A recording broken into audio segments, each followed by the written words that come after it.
და ბოლოს მესამე ტიპის გვალვის სტრესი ეს გახლავთ ასეთი თუ მცენარეში ტენის ნაკლებობა შეიძლება განვითარდეს მაშინაც კი, როდესაც ნიადაგში ის ჯერ კიდევ არის, ანუ ნიადაგში არსებობს ტენი, მაგრამ მცენარეს მისი შეთვისება არ შეუძლია.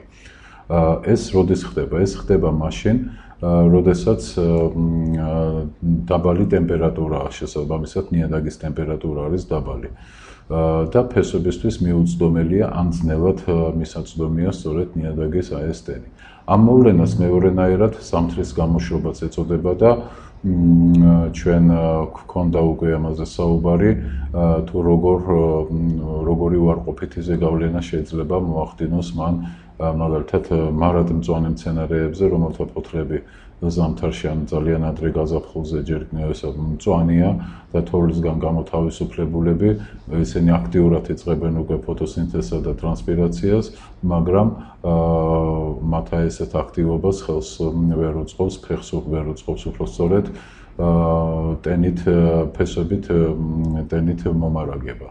ანუ ნიადაგში არსებობს წყალი, მაგრამ სიცივის გამო იგი მიუწვდომელია და მცენარე ამ შემთხვევაში ძალიან ბევრ წყალს კარგავს ტრანსპირაციის გამო, მაღალი ფოტოსინთეზის სუნთქვითი აქტივობის გამო და ის შეიძლება დაიღუპოს და ასეთი მოვლენები არც თუ იშვიათია ხოლმე ადრე გაზაფხულზე, განსაკუთრებით წლის აი ამ პერიოდში.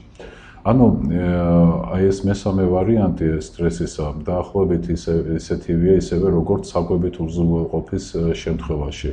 აქაც ერთმანეთისგან აუცილებლად უნდა განვასხვაოთ ნიადაგში არსებული და მცენარისათვის მისაწვდომი ტენი. ანუ ისევე როგორც ეს მინერალური ნივთიერებები შეიძლება არსებობდეს ნიადაგში, მაგრამ ეს სულაც არ ნიშნავს იმას, რომ მცენარეს შესწევს უნარი ადეკვატურად მომარაგდეს ამ ნივთიერებებით. ასევეა სწორედ ტენის შემთხვევაშიც. შეიძლება წყალი იყოს ნიადაგში, მაგრამ გარკვეული სიტუაციის გამო მას არ აქვს მისი შეთვისების ადეკვატური რაოდენობით შეთვისების უნარი. ანუ სველი, მაგრამ ცივი ნიადაგი შეიძლება იყოს ფაქტობრივად ფიზიოლოგიურად მშრალი, ანუ ფიზიოლოგიური პროცესებისთვის ის იყოს გამოუსადეგარი. აი ამით ჩვენ დღეს დავასრულოთ ეს ლექცია, რომელიც ნიადაგში წყლის რეჟიმის შესახებ და ეკოსისტემის წყლის ბალანსის შესახებ იყო და მომავალ ლექციაში ჩვენ განვიხილოთ უკვე მცენარეთა წყლის რეჟიმი.